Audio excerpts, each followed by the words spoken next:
우선 수시 정시 7대3 비율로 모집하고 있습니다. 근데 7대3인데 실제로 가게 되면은 항상 수시에서 정시로 이월되는 인원이 있어요. 그 말은 뭐냐면 연세대학교에 붙었는데 등록을 안 하는 친구들. 그럼 그 인원은 고스란히 저희가 더 하지 않고 고스란히 정시로 넘깁니다. 그래서 보통 정시로 한 300여 명이 넘어옵니다. 그래서 항상 보게 되면 이게 6대4라고 보시면 되기 때문에 전형을 고르실 때 그것 참고해 주세요. 전형별 모집 인원을 지금 나눴는데 수시 정시 나눠지고요. 수시에 보면은 크게 세 가지예요. 학생부, 다음에 논술, 다음에 특기자. 학생부는 말 그대로 그겁니다. 학교에서 학교 생활 잘했냐 하는 거고요. 또 논술은 뭐냐면 인문계 같은 경우는 이 글쓰기 능력, 사고 능력. 자연계 같은 경우는 수학 능력이 뛰어난 아이들, 특화된 아이들 기회를 줘야 되는 것이고요. 특기자는 말 그대로 내신이 안 좋은 경우에도 연세대학교에 들어올 수 있는 여러 가지 기회를 제공하기 위해서 이렇게 마련해 놓은 곳인데 어렵지도 않아요. 학교 가서 학생부, 수학 이런 거 잘하는 아이들, 하나에 꽂힌 아이들, 그게 수시에서 뽑는 거고요. 정시는 말 그대로 그냥 이거는 수능으로 승부 거는 거죠. 몇 가지 변화가 있습니다. 이 학생부 종합전형이 확대가 되는데 먼저 학생부 교과가 없어졌습니다. 2018년도에 그걸 어떻게 바꿨냐면은 폐지하고 학생부 종합 면접으로 했어요. 그다음에 학생부 종합전형 지금 확대 좀 했고요. 앞으로 더 확대할 겁니다. 기획운영도 확대했고요. 특기자 전형의 변화가 첫 번째 거는 특기자 전형이 작년까지는 무슨 과목 몇 단위 이수 이상 무슨 과목 몇 등급 이상 그거 다 없애버렸습니다. 그냥 자기가 특기자 역량이 된다고 생각을 하면 지원할 수 있게 모든 기회문을 열어놨고요. 그리고 국제계열을 올해부터는 정시에서 이것도 마찬가지입니다. 국제계열이 오해를 받는 것이 특정한 집단에만 하는 전형이다 그게 아니고 일반 국학생들도 충분히 올 수 있기 때문에 문호를 열어놨고요. 특기자는 점점 줄여갑니다. 2020년이 되면 사회과학인재 계열은 완전히 특기자를 없앨 것이고요. 인문 계열은 어학 특기만 내놓고는 다 이제 없애고 그 줄어든 인원은 학생부 종합 전형이나 다른 전형으로 이동할 그럴 생각입니다. 더 자세한 거는 또 그때가 되면 말씀을 드리도록 그렇게 하겠습니다. 영어는 사실 여기 나와 있는데 연세대학교 입시에 큰 영향을 미칠 것 같지는 않습니다. 수시 모집부터 이제 하나하나 말씀을 드리도록 하겠습니다. 요거는 지원 자격이에요. 이거 제가 일일이 다 말씀드릴 필요 없고요. 하나만 말씀드리면 재학생의 경우에는 모든 걸 다 지원할 수가 있죠. 특히 보시면 학생부 종합 면접형은 재학생만 할 수가 있습니다. 수시 모집 아까 이제 CC판 되어 있는데 학생부, 다음에 논술, 특기자 이렇게 고른기에 되어 있습니다. 하나하나 설명을 드리도록 하죠. 면접형 260명, 활동 우수왕, 다음에 기획운동. 면접형이 원래 학생부 교과였던 거예요. 이게 이제 새로 생긴 겁니다. 260명이고요. 학생부 종합전형의 이 면접형은 수능 최저가 없습니다. 1단계 평가를 합니다. 보시는 것처럼 학생부 종합평가예요. 교과, 성적이죠. 내신과 다음에 비교과 영역을 학생부만 보는 겁니다. 그렇게 해서 3배수를 추립니다. 3배수를 통과하고 나면 그 다음에 이제 2단계인데 2단계 서류 평가는 또 뭐냐? 여기서는 1단계에서 보지 않았던 자기소개서, 추천서. 아마 또 이렇게 말씀하시면은 추천서와 자기소개서가 변별력이 있냐 이제 그렇게 물어보실지 모르겠는데 그래서 제가 면접을 하는 겁니다. 면접을 2번 나눠서 하는데요. 이렇게 면접을 할 겁니다. 먼저 입실이 되면 대기실에 있다가 한 명씩 그 순서에 따라서 면접 준비실로 갑니다. 거기 가면 문제지가 있어요. 보시는 것처럼 5분간 숙지를 하고 이동을 하죠. 그럼 거기 이제 면접위원이 2분 앉아 계실 것이고 그 보고 들어온 그 질문에 대해서 7분간 면접을 하게 됩니다. 이건 기존과 똑같은 면접이에요. 시간이 7분이죠. 그 다음에 그게 끝나면 옆방으로 이동을 합니다. 여기는 이제 활동 기반 창의적 사고 확인 면접이라고 했는데 이거는 면접을 진행하시는 분들이 서류와 면접을 다 같은 하신 분이 하게, 즉 서류를 다 보고 선발을 했는데 서류를 보면서 학생부와 자기소개서에서 물어봐야 될 거를 다 궁금한 거를 다 알고 들어온 상태예요. 그러니까 이거는 그 학생의 맞춤형 질문이에요. 정말로 학생이 학교에서 자기주도적으로 했느냐를 보고자 하는 거예요. 여기에 과도한 RN이 이런 건 필요 없습니다. 다 솔직히 말씀드려서 저희가 RN이 그렇게 그냥 많은 활동 중에 하나로 볼 뿐이지 그렇게 저희는 몇 번 말씀드리지만 비중 두지 않아요. 고등학생이 할 수 있는 리서치가 한계가 분명히 있기 때문에 어떤 높은 수준 이거보다는 내가 뭘 했고 그거를 왜 했고 그리고 이 지원한 전공과 어떤 연관이 있고 뭐 이런 걸 설명할 수 있어야지 남이 만들어준 거 갖고 와서 여기서 답할 수가 없을 거예요. 그러니까 이거는 사교육을 할 수가 있는 게 아니고 당장 할 수 있는 것도 아닙니다. 이렇게 면접을 진행을 할 거거든요. 면접이 끝나면 이제 퇴실을 해서 면접부 대기실에 있다가 끝나고 집으로 가게 되었습니다. 다시 말씀드리지만 여기에는 수능 최저가 없다는 점, 그리고 면접은 자기가 한 거에 대한 거가 중요한 것이지 별도로 누구한테 묻혀도 그럴 게 아니라는 점을 말씀을 다시 강조를 드리면서 다음으로 넘어가도록 하겠습니다. 학생부 종합전형입니다. 이건 수능 최저가 있습니다. 각 전공별로 수능 최저에 대해서는 책자에 잘 나와 있습니다. 여기는 서류가 종합평가예요. 아까와 다르죠. 종합적으로 다 봅니다. 이건 누적이거든요.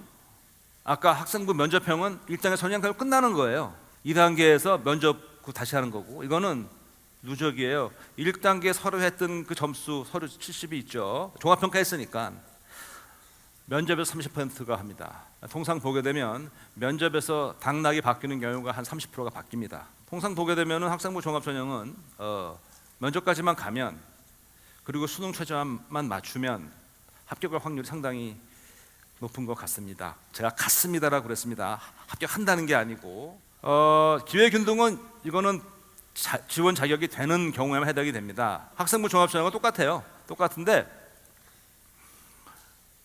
지원 자격이 정해져 있습니다. 법에서 정한 자격이 있으니까 그거는 참고하셔서 지원해 주시기 바라고요. 다음에 논술입니다. 논술 70. 교과 비교과 30대 있으니까, 그런데 교과 비교과는 큰 의미가 없습니다. 그냥 논술은 논술로 당락이 결정이 됩니다. 그 이유는 제가 잠시 후에 보여드리겠습니다. 하나 중요한 게 있죠. 올해 논술이 수능 이후에 봅니다. 11월 18일입니다. 자, 이게 논술에서 설명을 드리고 싶은 것이, 교과 3년 내내 1등급 20점이에요. 3년 내내 6등급 19점이에요. 1점 차이 나요. 논술 채점이 A+, A0, A- 이렇게 나가요. 한 A+와 A0 차이가 10점 차이 나요. 제가 아까 왜 그 말씀드렸는지 아시겠죠? 출결, 결석을, 이건 무단입니다. 그게 무려 15일. 연세대학교 지원한 학생 중에서 무단 결석을 15일 동안 해도 그 흔치 않은 것 같아요. 그렇게 해도 4.8점을 줍니다. 5점 만점에. 봉사는 더 말할 것도 없어요. 20시간. 제가 알기로 저거는 학교에서 하라는 것만 하면 주는 걸 거예요. 논술은 논술로 당락이 쓴답니다. 근데 많은 분들이 논술 문제가 어렵다고 하시는데, 아까 제가 말씀드렸죠. 논술은 모든 학생 보고 보라는 게 아니라고 말씀드렸어요. 그런 아이들, 즉 인문사회 중에서 특별히 정말 책 보는 거 좋아하고 글 쓰는 거 좋아하고 이런 아이들 있잖아요. 이공계에서 수학을 너무너무 좋아하는 아이들, 그런 아이들 별도의 준비를 저는 하라고 말하지 않습니다. 어차피 정시 준비는 해야 돼요. 저는 정시라는 시험이 얼마나 잔인하냐 하면 하루입니다. 문제 하나 틀리면 등급이 하나 떨어져요. 아마 다른 날 봤으면 순위가 분명히 바뀔 거라고요. 거기에 모든 거를 걸기에 좀 불안하잖아요.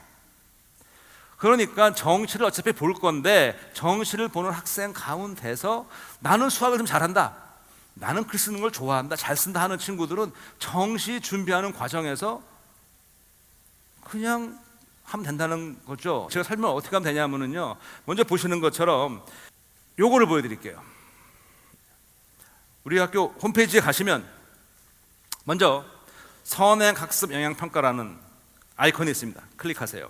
그러면 PDF 파일로 다운받으실 수 있어요. 전년도에 나왔던 모든 논술 면접 문제가 다 있고요, 출제 의도가 있고요, 예시 답안이 있습니다.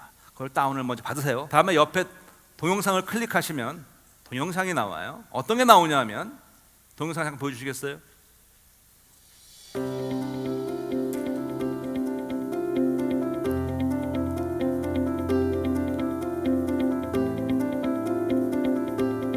학생 여러분 안녕하세요. 2017학년도 연세대학교 수시 모집 논술 시험 수학 기출문제 및 해설을 시작하겠습니다. 먼저 출제 의도는 우리가 고등학교 교과 과정에서 배우는 집합. 저거 지금 올라가 있어요. 근데 이거를 그냥 막 보지 마시고, 저는 이렇게 제안을 합니다. 논술을 하고 싶은 학생이 있다면 먼저, 아까 저기서 나오지만 반드시 제시문을 문제를 읽고 동영상을 보라고 되어 있어요. 그냥 보면은 절대로 학생이 먼저 이거 보게 하지 마세요. 그리고 먼저 문제를 보세요. 문제를 보고 학생들한테 먼저 풀라 하지 말고 요 문제에서 문제가 뭘 물어보는 거냐를 물어보세요. 그리고 학생이 말을 하겠죠. 그게 뭐 학부모님이 할 수도 있고 학교에서 하실 수도 있어요. 여기 선생님들이 계시면 학생이 여기서는 뭘 물어보는 것 같아요. 이렇게 답을 할 거예요. 그럼 그것을 보시고 출제 의도랑 맞으면 문제를 풀게 하시고, 출제 의도랑 안 맞으면 다시 생각해봐. 왜냐하면 저희 채점을 하다 보면 이런 일이 많아요. 문제에서 묻는 의도가 있습니다. 이거 모든 제시문 모든 문제는 교과 과정에 준하는 거기 때문에 어렵지가 않아요. 학생들이 어떤 게 있냐면은 학원에서 하다가 뭐 비슷한 게 나온 것 같아. 그러면 문제는 제대로 안 읽고 문제와 상관없이 자기가 쓰고 싶은 얘기를 쫙 쓰고 가요. 채점하다 보면은 요 자체로는 틀린 말은 아니에요. 근데 얘야 어떡하니? 그건 우리가 물어본 게 아니었단다. 그 학생은 집에 가서 엄마 나 잘 보고 왔어. 붙을 것 같아. 떨어지죠. 그 어머니 전화 주십니다. 어떻게 평가를 한 거예요? 평가 잘했죠. 문제는 뭐였느냐? 출제 의도를 파악을 못했다는 겁니다. 이게 왜 그러냐면요, 특히 과학 같은 경우, 자연계 같은 경우는 고등학교 범위가 빤한데 범위를 벗어날 수가 없는데 기출문제 내면 안 되는데 예상 문제도 비껴가야 되는데 어떻게 하겠어요? 똑같은 걸 물어보더라도 물어보는 방법, 관점이 다르게 물어보겠죠. 학생들은 문제를 잘 읽지 않아요. 쓱 보고 자기 생각만 해요. 그러니까 반드시 그걸 훈련을 한 다음에 그 다음에 문제를 풀게 보시고 동영상은 맨 마지막에 본 다음에 그 다음에 저희가 가르치면 문제가 좀 누적이 돼 있습니다. 몇 년치가 늘 같은 패턴이었기 때문에 그걸 다운받으셔서 연습을 하시면 굳이 학원 가실 필요 없습니다. 제가 지금 말씀드린 대로 그 노출 활용법 이런 거는 꼭 그렇게 순서를 지켜주시기 바랍니다. 그리고 거기는 아까도 나오지만 거기 있는 건 하나의 예시 답안이에요. 이건 정답이 하나만 있는 게 아니기 때문에 특히 인문사회 같은 경우는 자기의 논조가 그대로 잘 맞으면 점수를 받는 겁니다. 그렇게 해서 준비해 주시면 될 것 같습니다. 이제 그 다음에 특기자 전형인데 특기자는 지금 보시는 것처럼 올해는 이렇게 되어 있고요. 저희가 특기자가 많은데 특기자가 많아 보이는 이유는 국제계열 때문에 그래요. UIC 국제대학 때문에. 그래서 이제 923명에서 국제계열 빼고 나면은 사실 다른 대학이나 그렇게 크게 많지는 않습니다. 특기자 수능 최저 없습니다. 정리해 보면 학생부 종합 면접형 특기자가 수능 최저가 없어요. 종합평가 1단계 7대3. 그러니까 이 7대3을 잘 기억해 주세요. 종합평가하고 7대3. 차이점 하나. 학생부 종합에서 사용하는 자기소개서는 대교협에서 주는 그 공통 양식을 사용합니다. 근데 특기자 전형은 우리 대학교 양식입니다. 대교협 양식에는 쓸 수 없는 금치어들이 여러 개 있어요. 근데 여기는 그렇지가 않습니다. 자, 국제교열 말씀드리겠습니다. 꽤 많은 인원이에요. 수 최저 없고요. 마치 똑같아요. 이거는 여기는 자기소개서는 국제교열이기 때문에 영어로 써야 되는데요. 이게 이제 여기서 이 언더우드 국제대학에 대한 이 오해와 진실이 뭐냐면 저기는 영어만 보고 뽑아. 저기 가려면은 영어가 네이티브 스피커처럼 돼야 돼라고 생각하시는데 그렇지가 않습니다. 언더우드 국제대학 내에 지금 말씀하신 것처럼 영어를 네이티브 스피커처럼 해야만 하는 전공이 있고요. 다수의 전공은 그렇지가 않습니다. 그래서 설명을 드리겠습니다. 그런 계열은 면접을 한국말로 본다는 점. 물론 국제대학이니까 문제는 영어로 돼 있지만 우리말로 면접을 봐요. 영어가 중요한 게 영어는 내가 영어를 좋아하고 충분히 내 의사 표시할 수 있다 들어오면 유학 간다 생각하시면 돼요. 그래서 영어는 4년 동안 늘 것이고 그리고 뽑는 거의 주안점은 뭐냐면은 영어는 기본적인 그거 외에 플러스 더욱 중요한 학업 능력이 되느냐를 보겠다는 겁니다. 면접에서. 그래서 면접은 우리말로 하는 겁니다. 위는 언더우드 계열, 거기는 빼놓고요. 밑에 있는 융합 인문사회, 융합 과학공학 계열이 있습니다. 저기가 인원이 많잖아요. 지금 저 인원은 아까 말씀드린 것처럼 면접 한국말로 하는 거예요. 영어 인사말 정도 그것만 테스트하라고. 그리고 저기의 장점은 뭐냐면 융합사회, 인문사회나 융합과학 계열 내에 들어오면 전공이 여러 개가 있습니다. 그거는 책자 보시면 나와 있어요. 사실 고등학교를 졸업하고 국제대학 간 것도 큰 결정인데 거기서 특히 융합이라는 게 요즘에 화두지만 도대체 이게 어느 게 맞는지 모르겠고 과를 택하기도 좀 겁나고 게을러 들어옵니다. 그리고 1년 다녀보고 아니면 2년 다녀보고 자기가 원하는 전공을 보내줍니다. 그 전에 광역학부제 할 때는 다 못 보내주고 형제로 끊었어요. 여긴 그렇지 않아요. 내가 이거 원한다면, 만약에 한 학년이 전체가 다 한 전공 간다고 해도 다 보내주는 겁니다. 1학년, 2학년 맞추고 전공을 후에 택한다는 점, 그것도 큰 장점이라고 생각을 합니다. 저 글로벌 인재학부는 뭐 해외고만 해당되니까 여기서 특별히 얘기하지 않도록 하겠습니다. 그 다음에 나온 게 이제 IT 명품 인재 계열입니다. 이 IT 명품 인재 계열은 올해 들어오는 학생 기준으로 하면 앞으로 2년간은 기존의 혜택을 다 봅니다.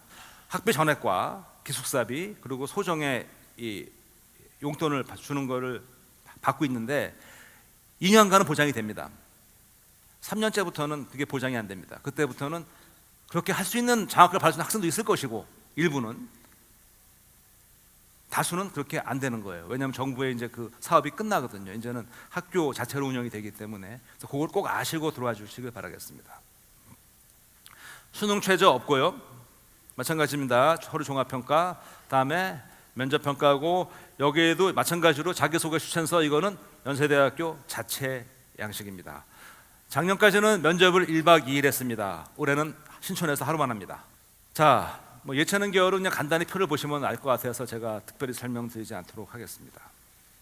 학생부 위주의 고른기회 전형인데요. 199명이죠. 200명에 3명 모자르는데, 그리고 특히 저 연세 한마음 전형 같은 경우에는 그 굉장히 흔히 혜택이 있는데요. 그게 두 가지가 있죠. 추천형은 학교당 1명밖에 추천을 못 하십니다. 학교 선생님이.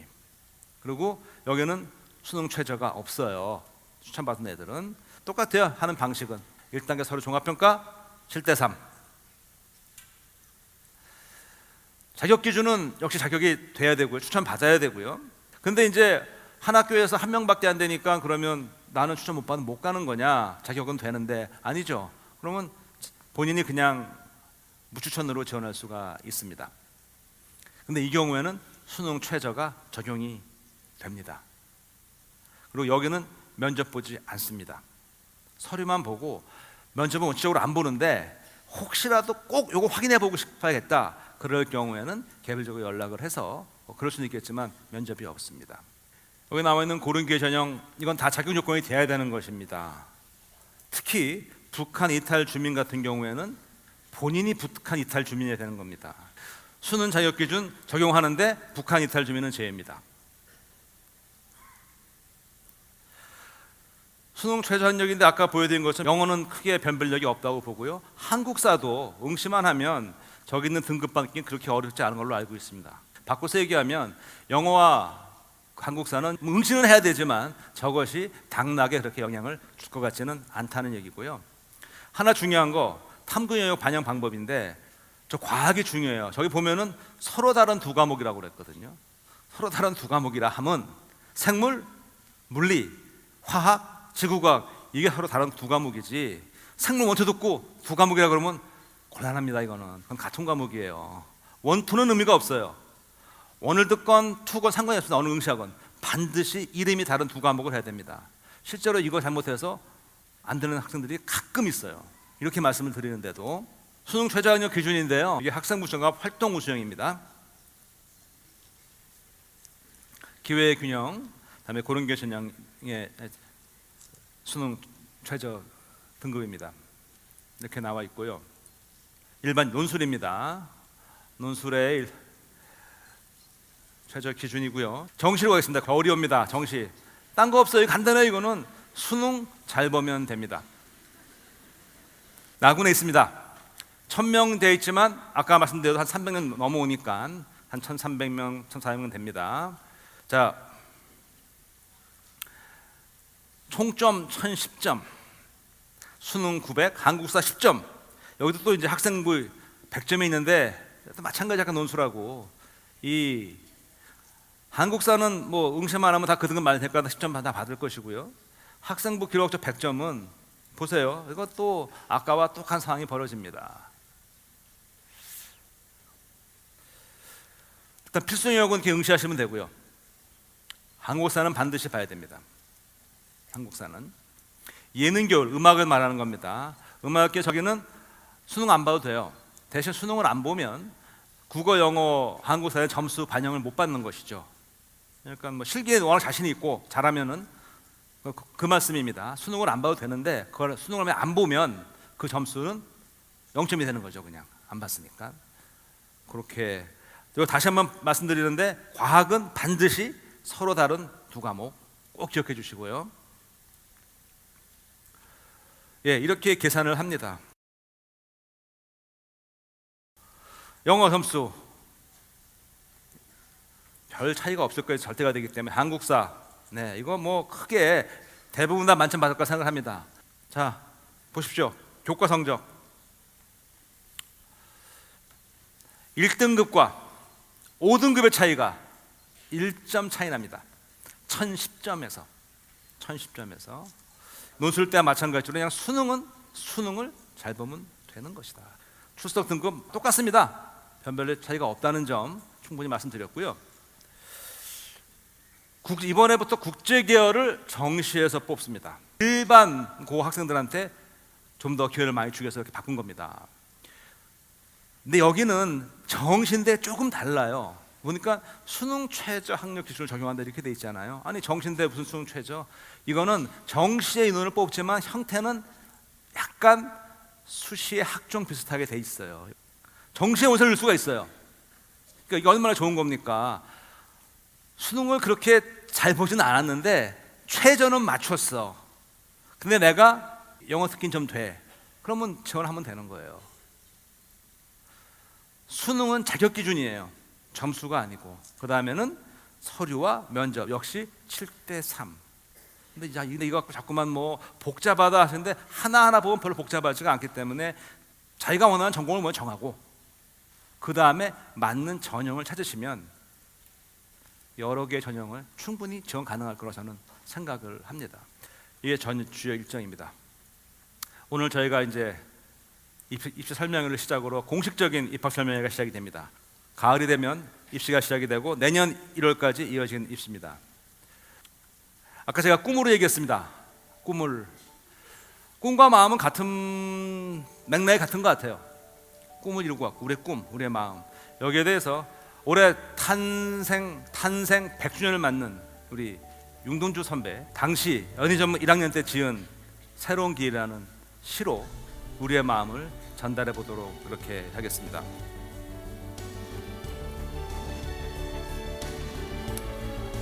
새로운 길 윤동주. 내를 건너서 숲으로, 고개를 넘어서 마을로. 어제도 가고 오늘도 갈 나의 길, 새로운 길. 민들레가 피고 까치가 날고 아가씨가 지나고 바람이 일고 나의 길은 언제나 새로운 길. 오늘도 내일도. 내를 건너서 숲으로, 고개를 넘어서 마을로.